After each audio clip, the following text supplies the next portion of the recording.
ஆவியானவரே, அன்பின் ஆவியானவரே,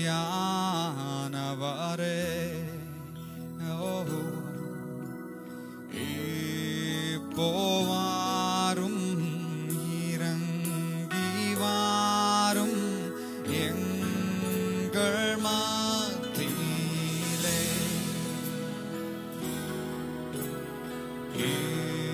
இப்போ வாரும், இறங்கி வாரும் எங்கள் மத்தியிலே.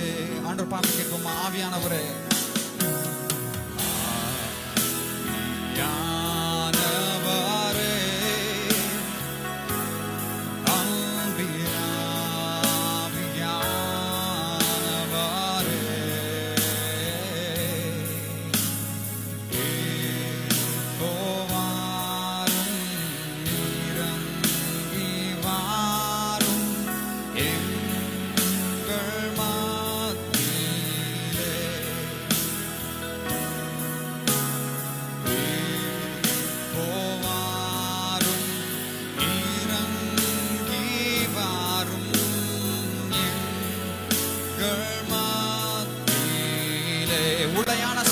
எல்லாரும் சேர்ந்து சொல்வோமா?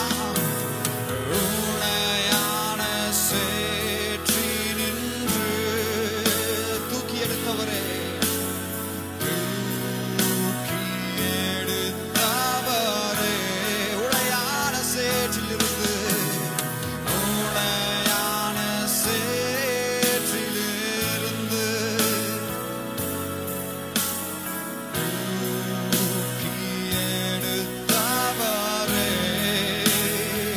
கழுவி, பாவம் கழுவி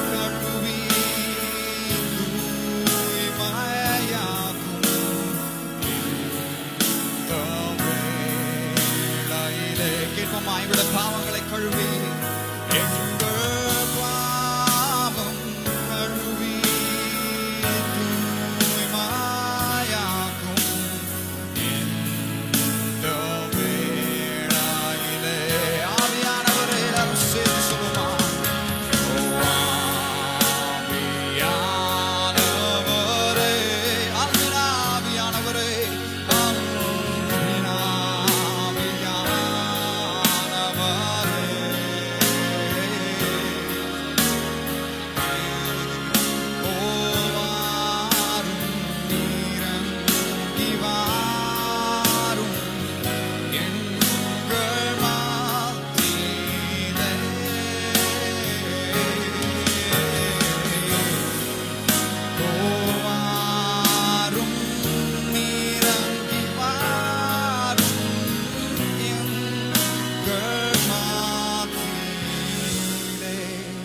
மத்தியில் நீர் கடந்து வந்ததற்காக நன்றி செலுத்துகிறோம் ஆண்டவரே.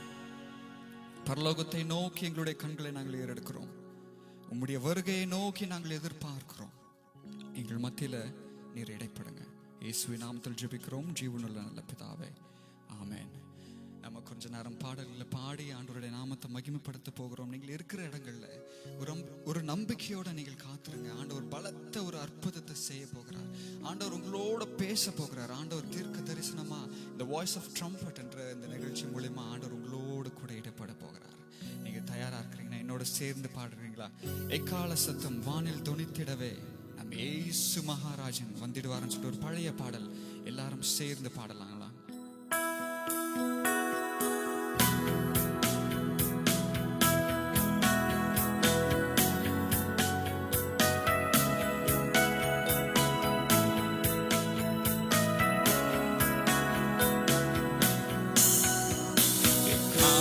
சத்தம் வானில் தோனித்திடவே இயேசு மகாராஜன் வந்திடுவார். எக்கால சத்தம் வானில் தோனித்திடவே இயேசு மகாராஜன் வந்திடுவார். அந்த நாள் மிக சமீபமே, சுத்தர்கள் யாவரும் சேர்ந்திடவே. அந்த நாள் மிக சமீபமே, சுத்தர்கள் யாவரும் சேர்ந்திடவே. தேவனை காணும்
யாவரும் சேர்ந்திடுவோம். கண்ணிமை நேரத்தில் மாறிடுவோம். விண்ணிலே யாவரும் சேர்ந்திடுவோம். கண்ணின் கவலை அங்கே இல்லை, கர்த்தர் தாமே வெளிச்சமாவார். கண்ணின் கவலை அங்கேதான் இல்லை, கர்த்தர் தாமே. எல்லாரும் சேர்ந்து சொல்லுவீங்களா? எக்கால சத்தம் வானில் தோணித்திடவே, இயேசு மகாராஜன் வம். எல்லாரும் சேர்ந்து எக்கால சத்தம் வானில் தோணித்திடவே, இயேசு மகாராஜன் வந்திடுவார். கர்த்தரின் வேளையை நாம் அறியோம், கர்த்தரின் சித்தமே செய்திடுவோம். கர்த்தரின் வேளையை நாம் அறியோம், கர்த்தரின் சித்தமே செய்திடுவோம். பலங்கள் யாவையும் அவரே அளிப்பார், பரமனோடென்றும் வாழ்ந்திடுவோம். பலங்கள் யாவையும் அவரே அளிப்பார், பரமனோடென்றும் வாழ். எல்லாரும் சேர்ந்து எக்கால சத்தம் வானில் தோணித்திடவே, இயேசு மகாராஜன் வந்திடுவார். எக்கால சத்தம் வானில் தோணித்திடவே, இயேசு மகாராஜன் வந்திடுவார். எக்கால சத்தம் வானில் தோணித்திடவே, இயேசு மகாராஜன் வந்திடுவார். சுபமா எக்கால சத்தம் வானில் தோணித்திடவே, நம் இயேசு மகாராஜன் வந்திடுவார். எனக்கு மிக பிடித்த ஒரு சரணம், ஒரு அடி இப்படி சொல்லுகிறது. கர்த்தரின் வேலையை நாம் அறியோம், கர்த்தரின் சித்தத்தை செய்திடுவோம். ஆண்டவர் சொல்லுகிறார், கடைசி காலத்துல இவைகள் எல்லாம் நடக்கும். நமக்கு இது வந்துட்டு ஒரு சர்ப்ரைஸாவே இருக்க வேண்டாம். ஏன்னா வேதாகமத்துல இதெல்லாம் நடக்கும்னு சொல்லி இருக்கிறது. இதுக்கு அர்த்தம் என்னன்னா, God's going to come very soon. அவருடைய இரண்டாம் வருகை ரொம்ப சீக்கிரமா இருக்கிறது. நம்ம எல்லாரும் ஆண்டவரை பார்த்து கேட்கிறோம், ஆண்டவரே எங்களுடைய தேசத்துக்கு சுகம் தாங்க, எங்கள் மேல கருணையா இருங்க, கிருபையா இருங்கன்னு சொல்லிட்டு கேட்கிறோம். அதெல்லாம் நல்லது. அதோடு கூட சேர்ந்து நாம நம்மளை தகுதிப்படுத்திக் கொள்வோம். Let's prepare our hearts and our lives and our family to meet our God. ஆண்டவரை சந்திக்க நாம் ஆயத்தப்படுவோம். நம்ம ஆண்டவரை சந்திக்க ஆயத்தம் இல்லாம இருந்துட்டோம்னா, இத்தனை அறிகுறிகள், இத்தனை காரியங்கள் ஆண்டவர் காண்பித்தோம், வீணா போயிடும். ஆண்டவர் பார்த்து சொல்லும், ஆண்டவரே கர்த்தரின் வேலை, உம்முடைய வேலைகள் எங்களுக்கு தெரியாத ஆண்டவரே, ஆனா உம்முடைய சித்தத்தை செய்ய எங்களை நாங்கள் தகுதிப்படுத்துகிறோம். எங்களை ஆயத்தப்படுத்துங்க, எங்களை பரிசுத்தமாக்குங்க. ஏன்னா உங்க பரிசுத்தம் இல்லாம நம்ம பார்க்க முடியாது. எங்களை பரிசுத்தமாக்குங்க ஆண்டவர். ஒரு நாளும் பரிசுத்தத்தின் மேல பரிசுத்தம் அடைய எங்களுக்கு உதவி செய்யுங்கன்னு சொல்லிட்டு கேட்போமா? கர்த்தரின் வேலையை நாம் அறியோம், கர்த்தரின் சித்தமே செய்திடு. சொல்வீங்களா? கர்த்தரின் வேலையை நாம் அறியோம், கர்த்தரின் சித்தமே செய்திடுவோம். பலங்கள் யாவையும் அவரே அளிப்பார், பரமனோடென்றும் வாழ்ந்திடுவோம். பலங்கள் யாவையும் அவரே அளிப்பார், பரமனோடென்றும் எல்லாரும் சேர்ந்து எக்கால சத்தம் வானில் தோணித்திடவே, இயேசு மகாராஜன் வந்திடுவார். எக்கால சத்தம் வானில் தோணித்திடவே, இயேசு மகாராஜன் வந்திடுவார். அந்த நாள் மிக சமீபமே, சுத்தர்கள் யாவரும் சேர்ந்திடவே. அந்த நாள் மிக சமீபமே, சுத்தர்கள் யாவரும் சேர்ந்திடவே. தேவ எக்காலம் வானில் தொனிக்க, தேவன் அவரை சந்திப்போமே. தேவ எக்காலம் வானில் தொனிக்க, தேவாதி தேவனை சந்தி செல்வமா. சுத்தம் விரும்பும் சுத்த ஜோதியே, விரும்பா அசுத்தம் யாவும் போக்குமே. சுத்தம் விரும்பும் சுத்த ஜோதியே, விரும்பா ஓரபபதப ஷகலரதரே. சப்பாவினாரையா ஐயா இரக்கம் செய்ய மாட்டீரோ? கேட்டுமா? பாவினீசல் பாவினானையா ஐயா இரக்கம் செய்ய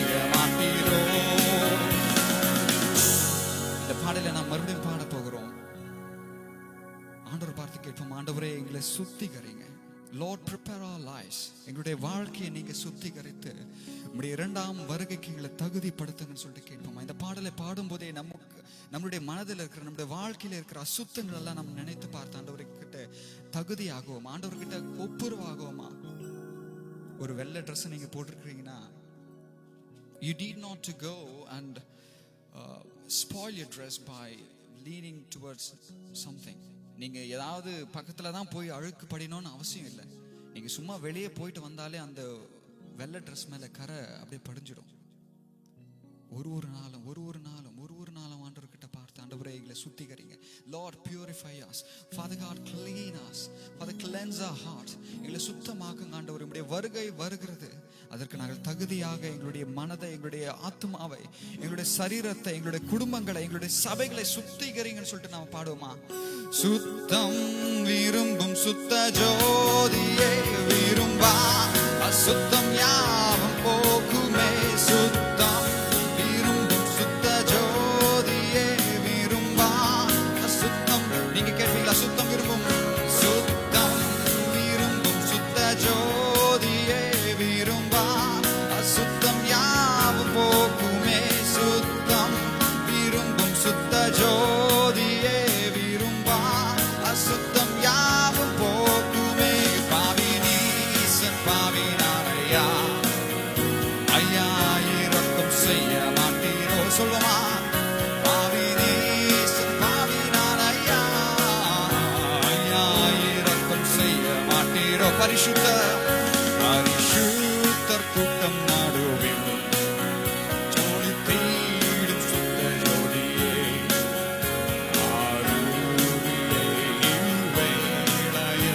ஆடி யார் நெஞ்சம் மாறினோ? எங்களோட நெஞ்சம் வாங்க. ஆருவியே இவ்வேளையில் ஆடி யார் நெஞ்சம் மாறினோ?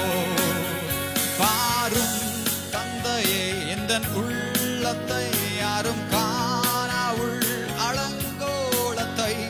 பாரும் தந்தையே எந்தன் உள்ளத்தை யாரும் காணா உள்ளலங்கோலத்தை. மனம் நொந்து மருளுகிறேன் பரிசுத்தம் கென்றுகிறேன். ஆண்டு பார்த்து கேட்போமா? மனம் நொந்து மருளுகிறேன் பரிசுத்தம் கென்றுகிறேன். பரிசுத்தம் பரிசுத்த கூட்டம் நடுவில் ஜோடி தீடும் சுத்த ஜோதியே ஆருவியே இவ்வேளையில் ஆடி யார் நெஞ்சம் மாறினோ? கேட்போம். ஆருவியே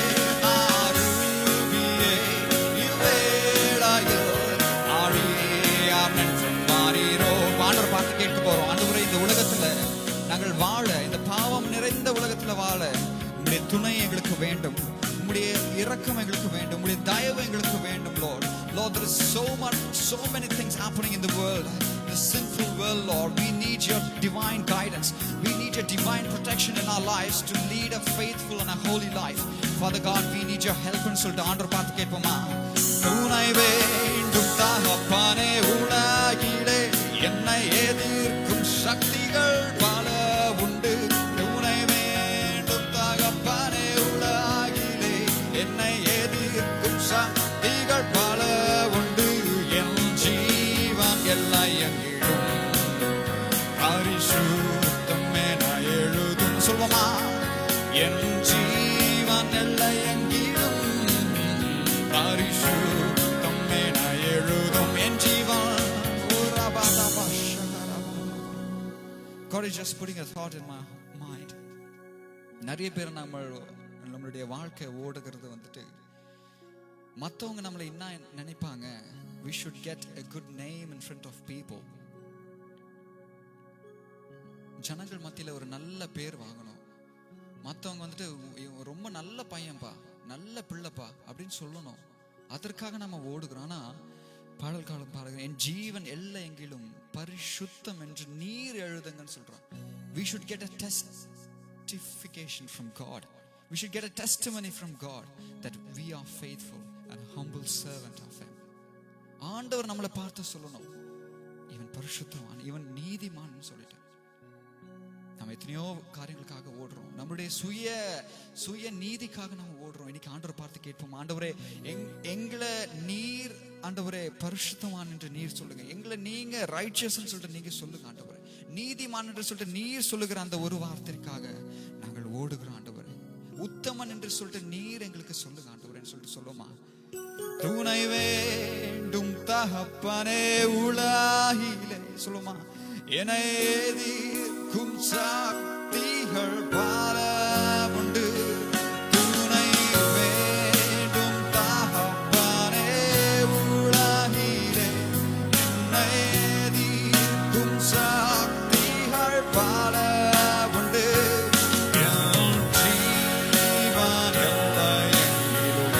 பரிசுத்தம் என்று பரிசுத்தம் என எழுதும் சொல்வமா, என் ஜீவன் எல்லை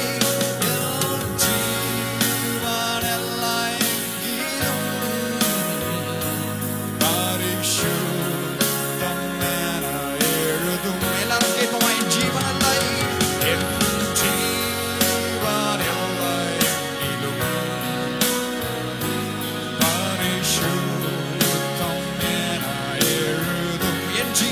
எல்லை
இருக்கிற இடங்கள்ல ஆண்டவரை நோக்கி கேட்போம், ஆண்டவரை எங்களை பரிசுத்தமாக்குங்க.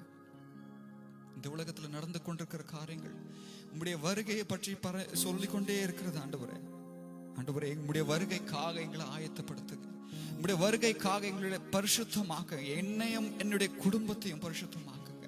இன்று இந்த நிமைப்போடுத உம்முடைய வருகை இருந்தா ஆண்டவரே, நம்முடைய வருகையில நான் காணப்படணும் ஆண்டவரே, என்னுடைய வாழ்க்கையை பரிசுத்தமாக்குன்னு சொல்லிட்டு சொல்லுமா, என்னுடைய வாழ்க்கையை பரிசுத்தமாக்குன்னு சொல்லுவோமா. உம் வருகையில் உம்மோடு நான் வந்திட என்னை மாற்றுமே. உம் வருகையில் உம்மோடு நான் வந்திட என்னை மாற்றுமே. ஓய்வின்றி உம்மை பாட, ஓயாமல் உம்மை துதிக்க, ஓய்வின்றி உம்மை பாட, ஓயாமல் உம்மை துதிக்க உருவாக்குமே, உருவாக்குமே. கேட்போமா, உருவாக்குமே, உருவாக்குமே. என்னை தருகிறேன்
களிமண்ணா உடைத்து என்னை உருவாக்குமே. எவனே உன் கையில் களிமண்ணா உடைத்து உருவாக்குமே. என் சித்தமல்ல உன் சித்தம் நாதான் தருகிறேன் உன் கைகளில். கேட்போமா? என் சித்தமல்ல உன் சித்தம் நாதான் தருகிறேன் உன் கைகளில். என்னை தருகிறேன் சொல்லுமா? என்னை தருகிறேன் தருகிறேன் உன் கரத்தில். என்னை படைக்கிறேன் படைக்கிறேன் உன் பாதத்தில். Come on, declare this. என்னை தருகிறேன் தருகிறேன் உன் கரத்தில். என்னை படைக்கிறேன் படைக்கிறேன் தருகிறேன் ஆண்டவரே. என்னை தருகிறேன். Come on, declare this. As you're declaring this, God is preparing your heart. ஆண்டவருடைய ஆவியை உடைய வாழ்க்கையை தகுதிப்படுத்துகிறார். ஒரு குயவன் ஒரு மண்பாண்டத்தை செய்கிறது போல ஆண்டவர் உங்களுடைய வாழ்க்கையை உருவாக்கி கொண்டிருக்கிறார்.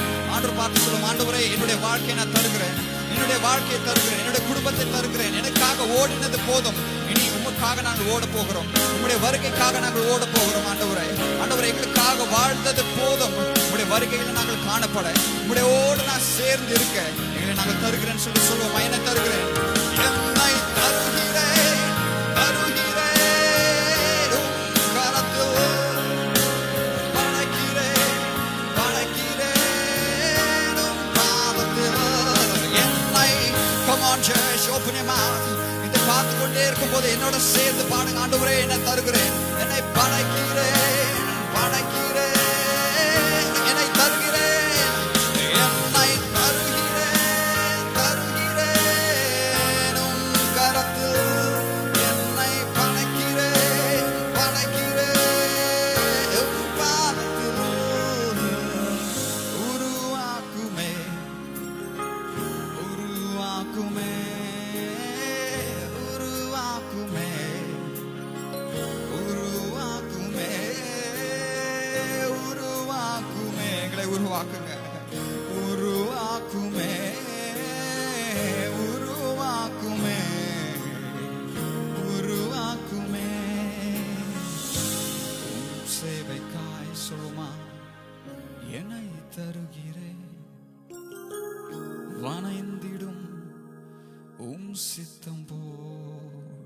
அநேக வழியில ஆண்டவரை சேவைக்காக நாம தந்துட்டு நம்மளுடைய சுய யோசனைப்படி நாம் ஓடுகிறோம். நம்மளுடைய ஊழியங்களிலும் சரி, நம்மளுடைய காரியங்களிலும் சரி, நாம் எடுக்கிற ஒரு முடிவுலையும் நமக்கு என்ன நல்லது படுதோ அது நம்ம செய்துட்டு போறோம்.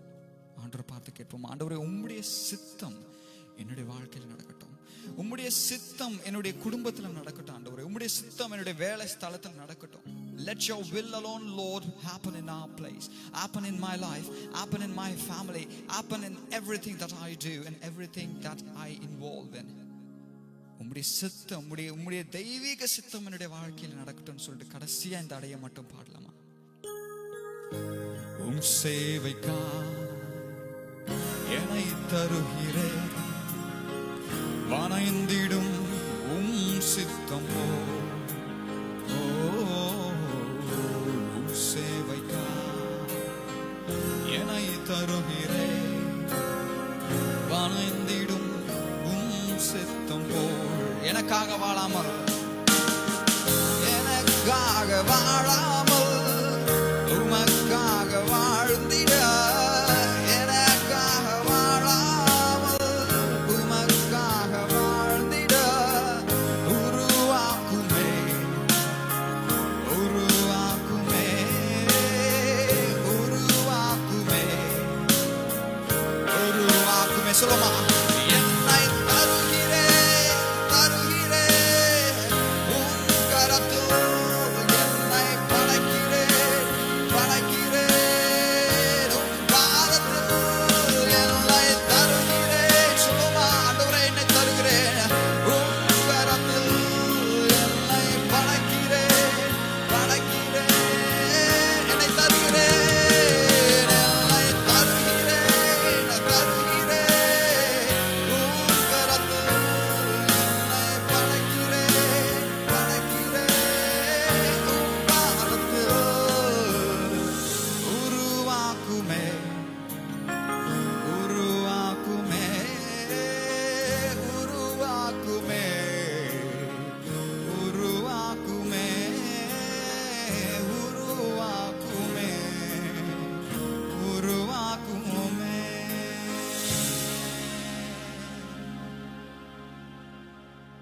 எங்களை நீங்க உருவாக்குங்க ஆண்டவரே.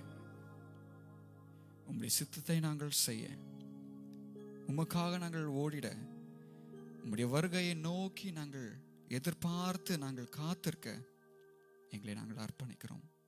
எங்களை நாங்கள் தகுதிப்படுத்துகிறோம். எங்களை பரிசுத்தமாக்குங்க. அனுதினமும் உம்மில் நாங்கள் வளர்ந்துற எங்களுக்கு உதவி செய்யுங்க. தொடர்ந்து பாதுகாத்துக் கொள்ளுங்க. தொடர்ந்து இருக்கிற வேலைகளை உங்களுடைய கரங்களை ஒப்புக் கொடுக்கிறோம். ஆண்டவரே, நீர் எங்களோடு பேசுங்க. உங்களுடைய தாசனை நிரப்பி ஆண்டவரே வல்லமையாக நீர் இடைப்படுங்க. Father God, you intervene in your people's life in a mighty way today, Lord. We thank you so much for your divine intervention in our midst. We thank you so much for your presence in our midst. இதுவரைக்கும் நடத்த நம்முடைய கிருபைகளுக்காக நன்றி. வார்த்தை கொண்டு வருகிற தாசனோடு நீர் இருங்க. நம்முடைய பிள்ளைகளோடு நீர் பேசுங்க. இயேசு கிறிஸ்து நாமத்தில் ஜெபிக்கிறோம் ஜீவனுள்ள நல்ல பிதாவே. Amen, amen, amen. I now request Pastor Gururaj Iyengar to come over and deliver the word of the Lord. Thank you, Pastor.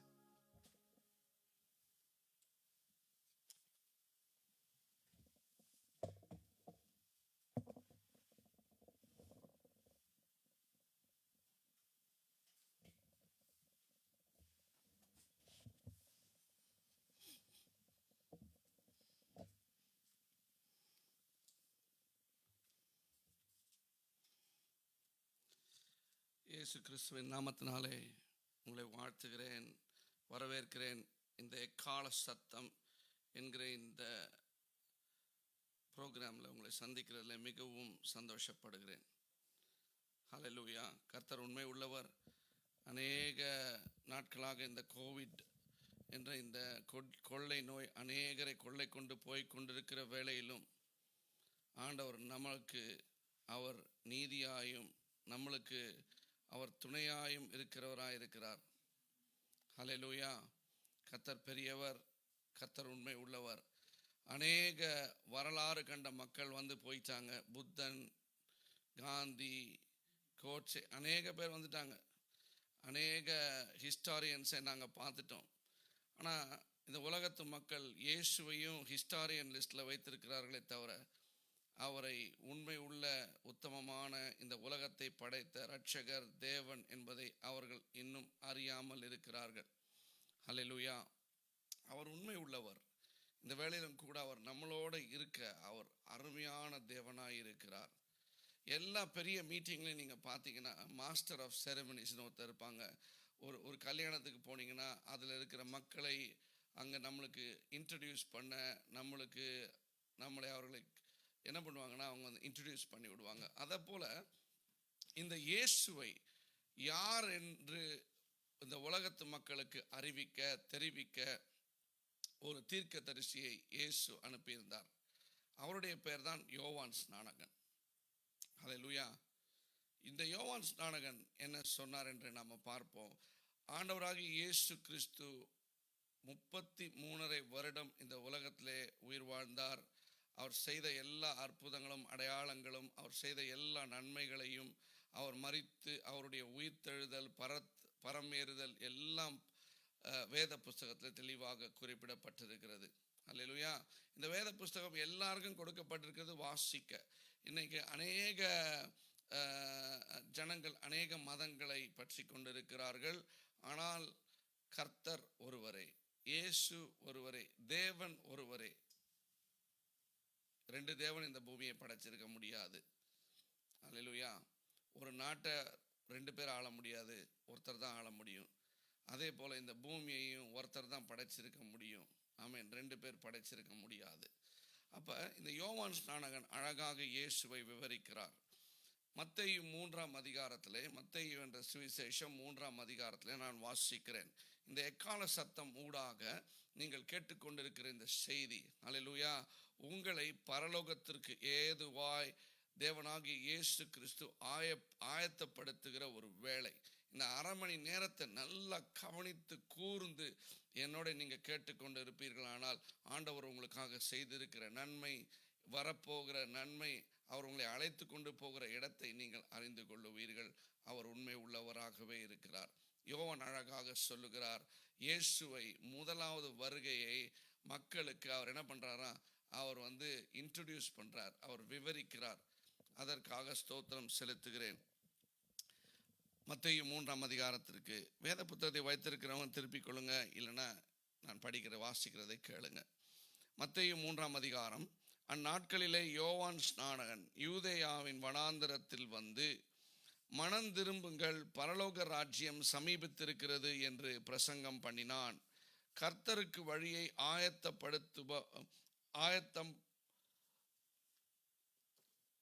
படுத்துங்கள், அவருக்கு பாதைகளை செவ்வை பண்ணுங்கள் என்று வனாந்தரத்திலே கூப்பிடுகிறவனுடைய சத்தம் உண்டென்று ஏசாயா தீர்க்கதரிசினாலே சொல்லப்பட்டவன் இவனே. இந்த தீர்க்கதரிசி இந்த உலகத்திற்கு வந்து இயேசுவை நம்மளுக்கு இன்ட்ரடியூஸ் பண்ண போறாருங்கிறதை ஏசாயா என்ற தீர்க்க தரிசனமாய் ஏற்கனவே அறிவித்திருக்கிறார். அல்லேலூயா. இந்த யோவான் அழகாக இயேசுவை குறித்து சொல்லுகிறார். அல்லேலூயா. கர்த்தருக்கு வழியை ஆயத்தம் பண்ண வருகிற இவர் இயேசுவை குறித்து சொல்லுகிறார். ஆமென். இவர்தான் தேவ ஆட்டுக்குட்டி, உலகத்தினுடைய பாவத்தை சுமந்து தீர்க்க வந்த தேவ ஆட்டுக்குட்டி. அவர் அந்நாட்களில் இருந்த யூத மக்களுக்கு என்ன ஒரு அருமையான ஒரு வழியை ஆயத்தம் பண்ணுவதற்காக ஒரு காரியத்தை தெரிவிக்கிறார் பாருங்கள். இயேசு எங்களிடத்திலிருந்து எதை எதிர்பார்க்கிறார் என்பதை இவர் எங்களுக்காக முன் விவரிக்கிறார். இதை 6ஆம் வசனத்திலிருந்து வாசிக்கிறேன், 5ஆம் வசனத்திலிருந்து வாசிக்கிறேன், கேளுங்க. அப்பொழுது எருசலேம் நகரத்தாரும் யூதேயா தேசத்தார் அனைவரும் யோர்தானுக்கு அடுத்த சுற்றுப்புறத்தார் யாவரும் அவனிடத்திற்கு போய், யோவான் வனாந்தரத்தில் இருந்தான்.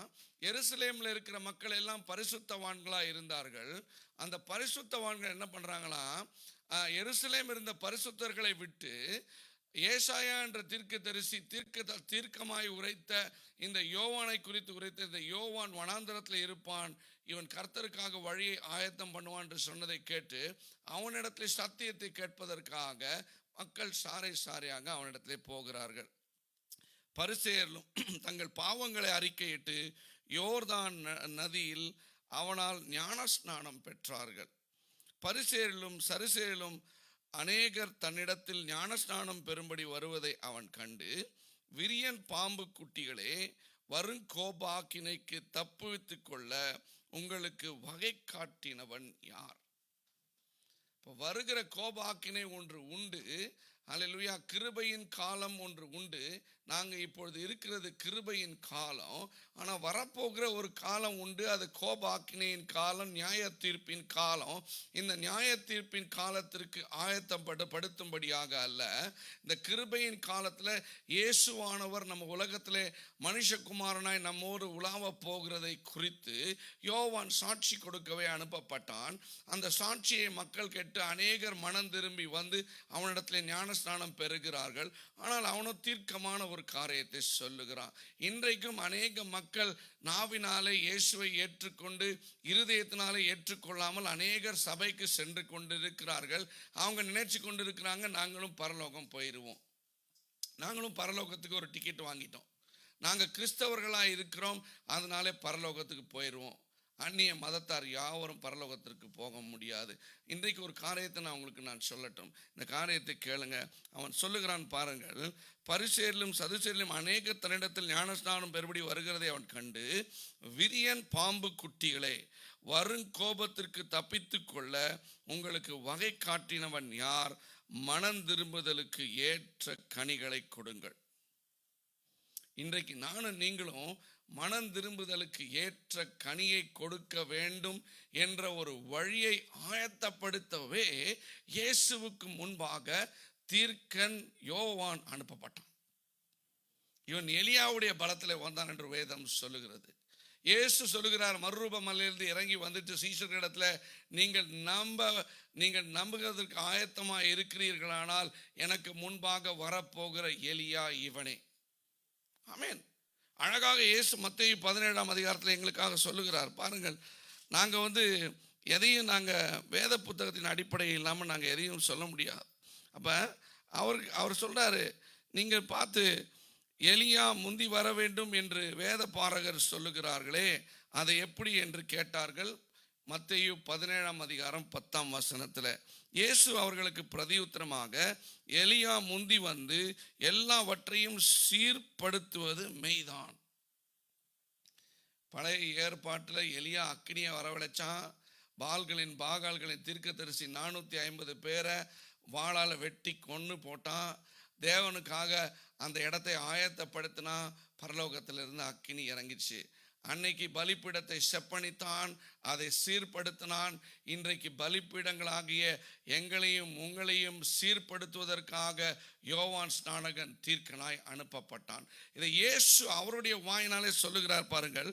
இயேசு அவர்களுக்கு பிரதியுத்தரமாக, எலியா முந்தி வந்து எல்லாவற்றையும் சீர்படுத்துவது மெய்தான், ஆனாலும் எலியா வந்தாயிற்று என்று உங்களுக்கு சொல்லுகிறேன். அவனை அறியாமல் தங்கள் இஷ்டப்படி அவனுக்கு செய்தார்கள். இவ்விதமாய் மனுஷகுமாரனும் அவர்களால் பாடுபடுவார் என்றார். அவர் யோவான் ஸ்நானகனை குறித்து தங்களுக்கு சொன்னார் என்று சீஷர்கள் அப்பொழுது அறிந்து கொண்டார்கள். ஹல்லேலூயா. நீங்க யோசித்து பாருங்க, இயேசு எலியாவாக இருந்த தீர்க்கதரிசியாய் இருந்து யோவானாய் பிறந்து அவருக்காக வழியை ஆயத்தம் பண்ண வந்த யோவானுக்கு அவர் சாட்சி கொடுக்கிறதை பார்க்கிறோம். எலியா வந்தாயிற்றுப்பா, மக்கள் அவர்களுக்கு தோன்றினபடி எல்லாம் செய்துட்டாங்க. அவன் ஆயத்தப்படுத்தி எல்லாரையும் பாவத்தை விட்டு விலகி நீதிக்கு பிழைக்கிற ஒரு வழியை சொல்லி, இயேசுவே மெய்யான தேவன், நீங்கள் அவரிடத்தில் ஞானஸ்நானம் பெறுவீர்கள், ஆனால் நீங்கள் மறுபடியுமாய் உயிர் பெறுவீர்கள் என்ற அழகான ஒரு காரியத்தை அவன் மக்களுக்கு சொல்லிவிட்டு சென்றான். அவனை என்ன பண்ணிட்டாங்க? அவனை வெட்டிட்டாங்க. அவனை கழுத்தை வெட்டி ஏரோது ராஜா என்ன பண்ணிட்டான்? அவன் தன்னுடைய காரியதரிசி பிலிப்பினுடைய தன்னுடைய சகோதரனுடைய மனைவியை வைத்து கொண்டிருந்தான், மனைவியாக வைத்து கொண்டிருந்தான். அதை எதிர்த்த எலியாவை அவன் சிறைச்சாலையில் வைத்திருந்தான். ஏரோதியாளனுடைய பேச்சை கேட்டு அவனுடைய பிள்ளையனுடைய நடனத்தை பார்த்து வழியை ஆயத்தம் பண்ண வந்த எலியாவை அவன் தலையை வெட்டி ஒரு தாம்பாளத்தில் வைத்து கொடுத்து விட்டான். இன்றைக்கும் அநேக மக்கள் அறியாமல் அலைந்து கொண்டிருக்கிறார்கள்.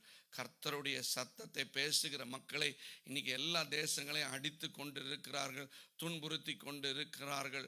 எல்லா காரியமும் நடந்து கொண்டிருக்கிறது. ஆனால் யோசிச்சு பாருங்க, இன்னைக்கு இந்த கோவிட் டைம்ல நீங்க சிந்திச்சு பாருங்க, இந்தியாவில் எத்தனை பேர் அவல நிலைமையில இருக்கிறாங்க.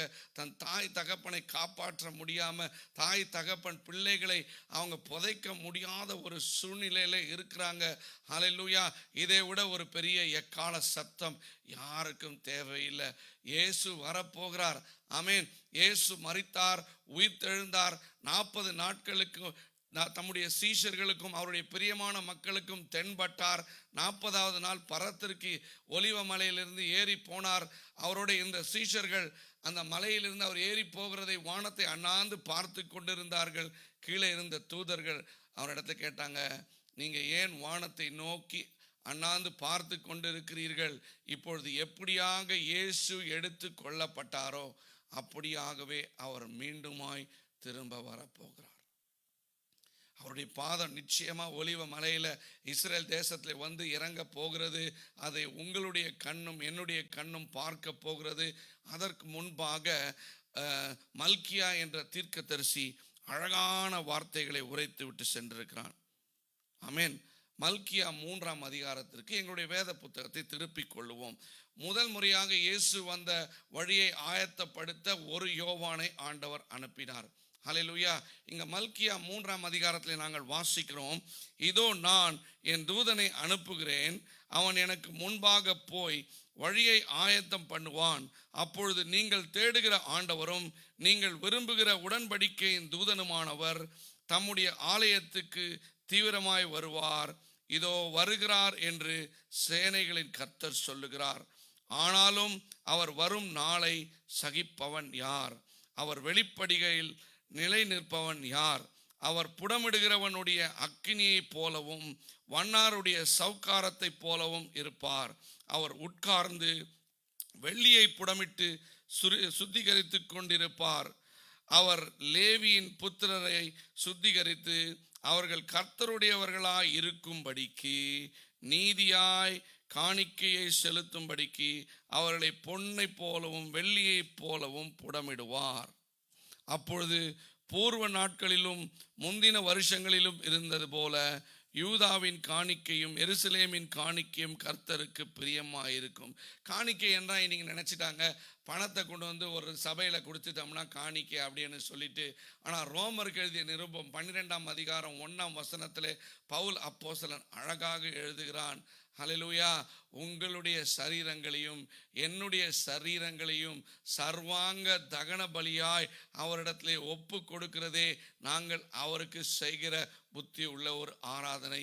இந்த பிரபஞ்சத்திற்கு ஒத்த வேஷம் தெரியாமல் ஹல்லேலூயா கிறிஸ்துவுடைய சிந்தையோடு நாங்கள் இருக்க வேண்டும் என்று எங்களுடைய வழிகளை பரிசுத்தம் பண்ணி கொள்ள வேண்டும்.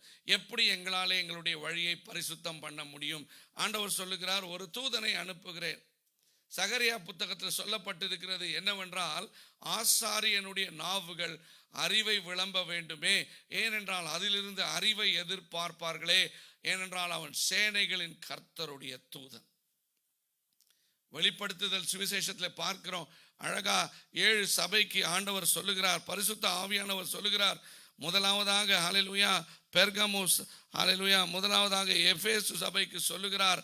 தூதனுக்கு, எபேசு சபையினுடைய தூதனுக்கு ஆவியானவர் கர்த்தர் சொல்லுகிறதாவது. அடுத்தது சிமிர்னா சபையினுடைய தூதனுக்கு சொல்லுகிறதாவது, பெர்கமு சபையினுடைய தூதனுக்கு சொல்லுகிறதாவது, தியாட்டிரா சபையினுடைய தூதனுக்கு சொல்லுகிறதாவது. ஹல்லேலூயா, யோசித்து பாருங்கள்.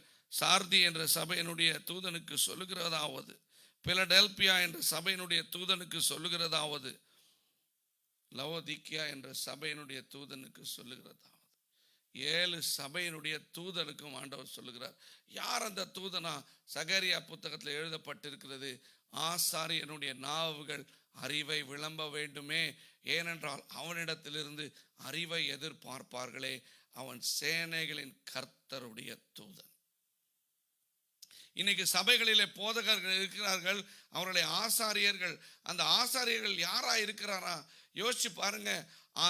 ஆவியானவர் சொல்லுகிறதை காதுள்ளவன் கேட்க கடவன் என்று ஒவ்வொரு சபைக்கும் அந்த அந்த தூதன் சொல்லுகிறதை, இயேசு சொல்லுகிறதை நாங்கள் பார்க்கிறோம். யோவான் இடத்துல இதையெல்லாம் நீ போய் எல்லா சபைக்கும் சொல்லுப்பா என்று இயேசு தன்னுடைய வாயினாலே யோவானுக்கு சொல்லுகிறார். வெளிப்படுத்துதல் சுவிசேஷத்தில் 2020 வருஷத்துக்கு பின்பாக இன்னைக்கு நடந்து கொண்டிருக்கிற சம்பவங்களை எல்லாம் நீங்க பார்ப்பீங்கன்னா, யோவான் என்ற ஆண்டவருடைய மார்பிலை சாய்ந்திருந்த சீஷன் துல்லியமாய் அதை பார்த்தான், துல்லியமாய் அதை விவரித்திருக்கிறான். அன்னைக்கு சொன்னபடியே இன்னைக்கு நடந்து கொண்டிருக்கிறது. ஹல்லேலூயா, சொல்லாதது ஒன்றும் இன்றைக்கு நடைபெறவில்லை. ஆண்டவர் என்ன தம்முடைய சீஷர்களை கொண்டும் தம்முடைய தீர்க்கதரிசிகளை கொண்டும் சொன்னாரோ அவைகளே இன்றைக்கு இந்த காலத்தில் நடந்து கொண்டிருக்கிறது. இதை நாங்கள் பார்த்து கொண்டே இருக்கிறோம். அநேக கொள்ளை நோயினாலே மக்கள் இறந்து கொண்டிருக்கிறார்கள். நீங்கள் பார்த்தீங்கன்னா அநேக தேசத்தில் இன்னைக்கு எர்த்குவேக்ஸ் அவ்வளவாய் வந்து கொண்டே இருக்குது. மத்தேயு 24ஆம் அதிகாரத்தில் ஆண்டவர் சொல்றாரு, இது is the beginning of sorrows. இது தொல்லைகளின் ஆரம்பம். யோசிச்சு பாருங்க, இந்த தொல்லைகள் மத்தியிலே இருக்கிறோம். இருந்தும் நாங்கள் எப்படி இருக்கிறோம்னா, இருதய கடினப்பட்டவர்களாக இருக்கிறோம். இயேசுனுடைய வருகையை ஆயத்தப்படுத்த ஒரே ஒரு யோவான் ஸ்நானகன் அனுப்பப்பட்டான். ஆனா இன்னைக்கோ கிறிஸ்துவினாலே ஞானஸ்நானம் பெற்று கிறிஸ்துவுக்குள்ளாய் மரித்து உயிர் தெழுந்து இதோ சதா காலம் வாழ்கிறவரை தங்களுக்குள்ளாய் வைத்து கொண்டிருக்கிற சபை மக்கள் அநேக யோவான் ஸ்நானகன்களை கர்த்தர் ஏற்படுத்தி இருக்கிறார். இதை சபைக்கும் சொல்லுகிறேன், சபையில் இருக்கிற மக்களுக்கும் சொல்லுகிறேன். நீங்கள் போய் கர்த்தருடைய வழியை அவருடைய 2ஆம் வருகைக்காக ஆயத்தப்படுத்துங்கள். சுவிசேஷத்தை ஆண்டவருடைய மக்களுக்கு நீங்க போய் சொல்லுங்க. உங்களிடத்துல இருக்கிறவங்களை பார்த்து மனித பயம் உங்களுக்கு தேவையில்லை. தேவன் உங்களுக்கு செய்த நன்மைகளை நீங்கள் அடுத்தவங்களுக்கு எப்படி சொல்லாம இருப்பீங்க? எவ்வளவு அவல நிலைமையில அநேகர் மரித்து கொண்டு இருக்கிறாங்க. ஆக்சிஜன் வாங்க முடியாம மரித்து கொண்டு இருக்கிறாங்க. ஆனா இயேசு அல்லேலூயா இலவசமாய் கொடுத்த இந்த ஆக்சிஜனை, இந்த சுவாச காற்றை நாங்க விலை மதிக்காம போய் மரித்து கொண்டிருக்கிறோம். இது வெறும் முதல் மரணம் தான். இயேசுவை அறியாம மரிச்சிட்டீங்களா? யோசிச்சு பாருங்க. 2வது மரணம் என்று உண்டு. பரலோகம் என்ற ஒரு இடம் உண்டு, பாதாளம் என்ற ஒரு இடம் உண்டு. என்னை விசுவாசிக்கிறவன் மரித்தாலும் பிழைப்பான் என்று இயேசு சொன்னார். அன்பான தேவ பிள்ளைகளே, முதல் மரணம் எல்லாருக்கும் வரும். மண்ணானது மண்ணுக்கு திரும்பும் என்று ஆதாமுக்கு ஆண்டவர் அந்த இடத்துல சாபத்தை கொடுத்தாரு. மண்ணானது மண்ணுக்கு திரும்பும் என்று இயேசுவும் இந்த உலகத்திற்கு அவர் முழுவதாகவும் மனிதராகவும் முழுவதாகவும் தேவனாகவும் வந்தார். இயேசுவும் சிலுவையிலே அறையப்பட்டார். அவர் அடக்கம் பண்ணப்பட்டார். மண்ணானது மண்ணுக்கு திரும்பினது. ஆனால் அவர் ஒருவர் மாத்திரம்தான் உயிரோடு எழும்பி இருக்கிறாரு. இன்னைக்கு புத்தனோ காந்தியோ நீங்க பார்த்திருக்கிற ஒரு வரலாறு கண்ட மனிதர்களும் உயிரோடு எழும்பவில்லை. இயேசுவை மாத்திரம் அவர் ஆவியானவர் உயிரோடு எழுப்பினார் என்று வேதம் சொல்லுகிறது. அல்லேலூயா. இது உண்மையான சத்தியமான வேத வசனங்கள். இந்த வசனங்களை நீங்கள் கைக்கொள்ளுவீர்கள், ஆனால் இந்த வசனம் உங்களுக்கு ஜீவனை கொடுக்கும். யோவான் 6ஆம் அதிகாரம் 63ஆம் வசனம், இந்த சத்தியத்தின் வார்த்தைகள் இது ஆவியாயும் ஜீவனாயும் இருக்குது. ஆமென். இதை வெறும பேப்பர்னு நினைச்சிட்டு தூக்கிட்டு போகாதீங்க. இதை கையில் எடுக்கிறவங்க இதன்படி வாழ கற்றுக்கொள்ளுங்கள். எங்களிடத்துல அநேக குறைபாடுகள் உண்டு, அதை தேவன் அறிந்திருந்தார். அதனால தான் சீஷர்களிடத்துல சொன்னார், மாம்சமோ பலவீனமானது, ஆனால் ஆவியோ உற்சாகமானது. ஆமென். எங்களுக்காக மரித்து உயிர்த்தெழுந்த இயேசு மறுபடியுமாய் திரும்ப வரப்போகிறார். அதைத்தான் இந்த அருமையான தம்பி ஜான் உங்களுக்கு பாடினார். எக்கால சத்தம் வானில் தொனித்திடவே இயேசு மகாராஜனே வந்திடுவார்.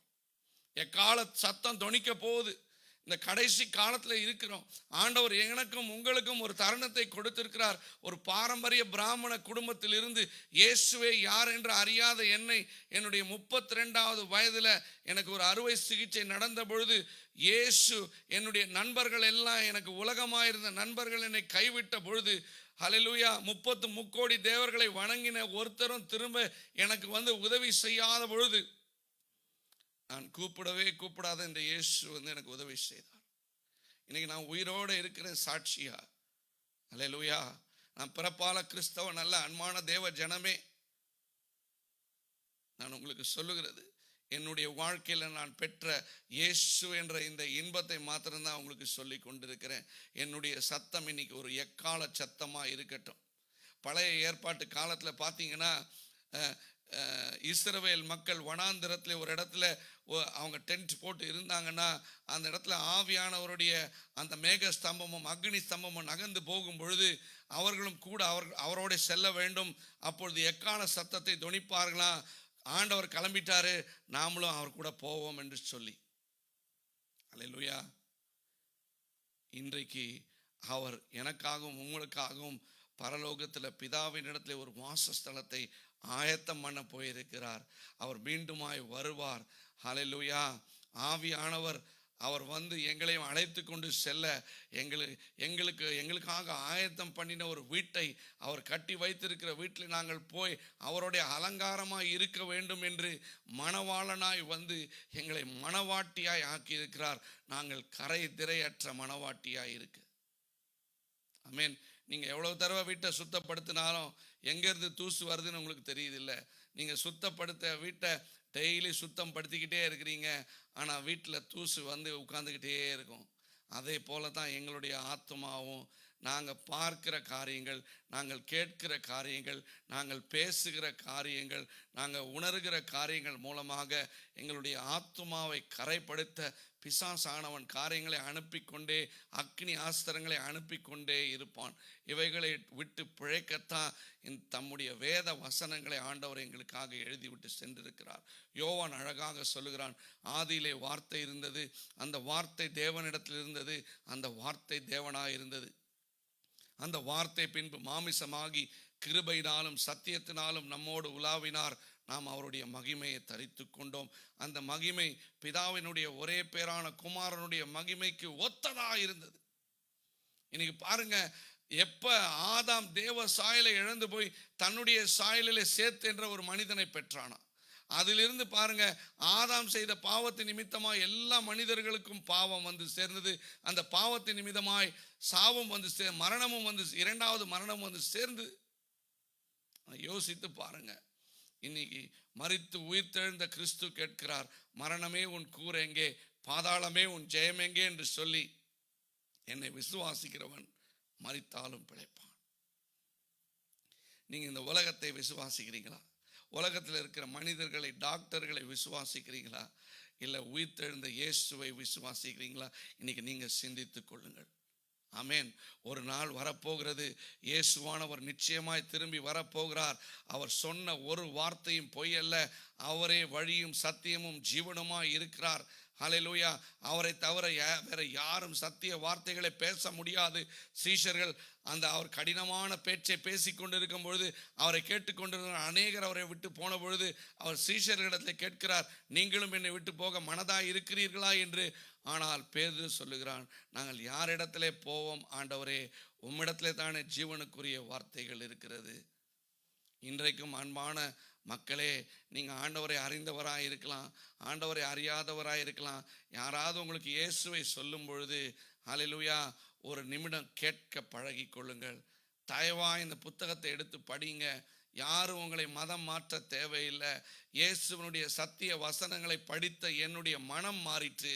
நான் அதே ஐயங்கார் குடும்பத்தில் எப்படி பிறந்தனோ அதே சாயல் தான் எனக்கு இருக்குது. ஆனால் இயேசுவை ஏற்றுக்கொண்டதுனால இன்னைக்கு எனக்கு உள்ளார தேவ சாயல் உண்டாயிருக்கிறது. வெளிப்புறமாய் ஆண்டவர் பார்க்கிறதில்லை, உள்புறமாய் ஆண்டவர் பார்க்கிறார். மனிதனையும் படைத்து அவனுடைய இருதயத்தை படைத்து அதன் உள்ளிந்திரியங்களை ஆராய்ந்து அறிகிறவர். நீங்கள் போகிற கஷ்டங்கள், கவலைகள் எல்லாவற்றையும் இயேசு அறிந்திருக்கிறார். பவுல் என்ற அப்போஸ்தலன் அழகாக தெசலோனிக்கேயர் என்ற ஒரு புத்தகத்தில் அழகாக எழுதுகிறான். என்ன எழுதுறான் தெரியுமா? 4ஆம் அதிகாரம் 15, 16, 17, 18 இந்த வசனங்களை வாசிக்கிறேன், கேளுங்க. கர்த்தருடைய வார்த்தையை முன்னிட்டு நாங்கள் உங்களுக்கு சொல்லுகிறதாவது, கர்த்தருடைய வருகை மட்டும் உயிரோடு இருக்கும் நாம் நித்திரை அடைந்தவர்களுக்கு முந்திக் கொள்வதில்லை. ஏனெனில் கர்த்தர் தாமே ஆரவாரத்தோடும் பிரதான தூதனுடைய சத்தத்தோடும் தேவ எக்காலத்தோடும் வானத்திலிருந்து இறங்கி வருவார். அப்பொழுது வானத்திலிருந்து இறங்கி வருகிறவர், அப்பொழுது கிறிஸ்துவுக்குள் மரித்தவர்கள் முதலாவது எழுந்திருப்பார்கள். பின்பு உயிரோடு இருக்கும் நாமும் கர்த்தருக்கு எதிர்கொண்டு போக மேகங்கள் மேல் அவர்களோட கூட ஆகாயத்தில் எடுத்து கொள்ளப்பட்டு இவ்விதமாய் எப்பொழுதும் கர்த்தருடனே கூட இருப்போம். கர்த்தருடனே கூட இருக்கிற ஒரு அனுபவத்தை ஆதாமும் ஏவாளும் இழந்து அவங்க அந்த தங்களுடைய இச்சையின்படி அந்த நன்மை தீமை அறிகிற கனியை புசியாதே என்று கர்த்தர் சொல்லியும் கீழ்ப்படியாமல் புசித்தார்கள். ஏதேன் தோட்டத்தை விட்டு தள்ளப்பட்டார்கள். இன்னைக்கு ஆண்டவர் தம்முடைய சிலுவையின் இரத்தத்தினாலே உங்களை மீட்டு கொண்டு, இந்த இரத்தத்தில் விசுவாசித்து இதை பானம் பண்ணுகிறவன் என்னுடைய சரீரத்தை பானம் பண்ணி என்னை சரீரத்தை புசிக்கிறவன் எவனும் உயிர் பெறுவான் என்று இயேசு சொல்லியிருக்கிறார். இது சுலபமான காரியம், ஆனால் அதனால் மக்கள் அதை ஏற்றுக்கொள்ளுகிறது இல்லை. ஆண்டவர் வேற ஏதாவது போயிட்டு இமாலய மலையிலேருந்து குதிங்க, இமய மலையிலேருந்து குதிங்க, அப்போது உங்களுக்கு ரட்சிப்பு வரும்னு சொன்னால் ஒரு 1000 பேர் மேலேருந்து குதிக்க ரெடியாக இருப்பாங்க. உங்களுடைய வல்லமையினாலே ரட்சிப்பு உண்டாகிறது அல்ல. ரட்சண்யம் கர்த்தருடையது, ரட்சிப்பு கர்த்தருடையது, அது இயேசுடையது. நீங்கள் எந்த மதமாக இருக்கலாம். நான் பிராமண குலத்திலேருந்து ஆண்டவரை ஏற்றுக்கொண்டேன். இன்னைக்கு பரலோகத்துக்கு போவேன் என்ற நிச்சயத்தை நான் பெற்றுக்கொண்டிருக்கிறேன். என்னுடைய சுயநீதியினாலே அல்ல, இயேசு மரித்து எனக்காய் என்னுடைய பாவங்களை, சாபங்களை, ரோகங்களை எல்லாம் சுமந்து தீர்த்து அவருடைய தழும்புகளினாலே என்னை சுகப்படுத்தின அவருடைய நீதியினாலே, தேவ நீதியினாலே நான் நீதிமான் ஆக்கப்பட்டிருக்கிறேன். வேதமும் இப்படியாகத்தான் சொல்லுகிறது. அவருக்கு உண்மையும் உத்தமமாய் பயப்படுகிற நீதி உள்ள ஜாதி என்று நீதிமான்களை குறிக்கிறது. கர்த்தருக்கு பயப்படுகிற பயம் ஞானத்தின் ஆரம்பம். இயேசுவை நீங்கள் அறிஞ்சு கொள்ளலைன்னா, இன்னைக்கு உங்கள் பக்கத்தில் ஏதாவது அருகாமையில் எதுவும் சபை இருக்குமானா அந்த சபைக்கு போய் இயேசு யார் என்பதை அறிந்து கொள்ளுங்கள். அவர் உங்களுக்காக என்ன நன்மையை செய்தார் என்று அறிந்து கொள்ளுங்கள். இன்னைக்கு இயேசுவை யாருன்னு தெரியாத அநேக மக்கள் இருக்கிறாங்க. அன்பான தேவ பிள்ளைங்களே, கர்த்தருடைய வார்த்தையை பேச வேண்டிய இடத்துல பேசாமல் விட்டுறாதீங்க. ஆண்டவர் உங்களையத்தான் அவருடைய 2ஆம் வருகைக்கு தூதர்களாய் ஆயத்தம் பண்ணி வைத்திருக்கிறார். ஏதோ பாஸ்டர், ஏதோ அப்போஸ்தலர், ஏதோ தீர்க்கதரிசி, ஏதோ இவாஞ்சலிஸ்ட் இவங்க பண்ண வேண்டிய வேலை என்று நினைத்து கொள்ளாதீங்கள். ஒவ்வொரு விசுவாசிகள் மேலே வைக்கப்பட்ட இந்த கடமையாக இது இருக்கிறது. மத்தேயு 28:18-19-20 ஆண்டவர் சொல்லுகிறார், இதோ வானத்துக்கும் பூமிக்கும் உள்ள சகல அதிகாரமும் எனக்கு கொடுக்கப்பட்டிருக்கிறது. ஆகையால் நீங்கள் போய் சகல ஜாதிகளையும் சீஷராக்கி பிதா குமாரன் பரிசுத்த ஆவியின் நாமத்தினாலே ஞானஸ்நானம் கொடுத்து, இதோ நான் கற்றுக் கொடுத்தவைகளை அவளுக்கு கற்றுக் கொடுத்து முடிவு பரியந்தம் அவர்களோட கூட இருக்கிறேன் என்று சொல்லுங்கள் என்றார். ஆமேன். ஹல்லேலூயா. ஆண்டவர் வரப்போகிறார். இந்த வசனத்தை நீங்கள் சொல்லி அநேகரை ஆண்டவருடைய சீஷராய் மாற்றுங்க. அவருடைய அன்புல நிலைத்திருக்க பண்ணுங்க. நீங்களும் அன்பாய் இருங்க. உங்களை பழிக்கிறவர்களுக்காக ஜெபம் பண்ணுங்க. உங்களை நேசிக்கிறவர்களை மாத்திரமல்ல, உங்களை எதிர்க்கிறவர்களையும் உங்களை தவறாய் அவதூறாய் பேசுகிறவர்களுக்காக ஜெபம் பண்ண கற்றுக்கொள்ளுங்க. அன்பான தேவஜனமே, உங்களுக்குள்ளாக இருக்கிற கிறிஸ்துவை வெளிப்படுத்துங்க. பிசாசின் ராஜ்யத்தை ஒழித்து தேவ ராஜ்யத்தை கட்ட இந்த எக்கால சத்தத்தை கேட்டுக்கொண்டிருக்கிற ஒவ்வொரு பிள்ளைகளும் நீங்களும் தயாராகி ஆண்டவருடைய வருகைக்கு அநேகரையும் தயார்படுத்துங்கள் என்று சொல்லி உங்களிடத்திலிருந்து விடை பெற்றுக் கொள்கிறேன். பாஸ்டர் குருராஜ் ஐயங்கார்.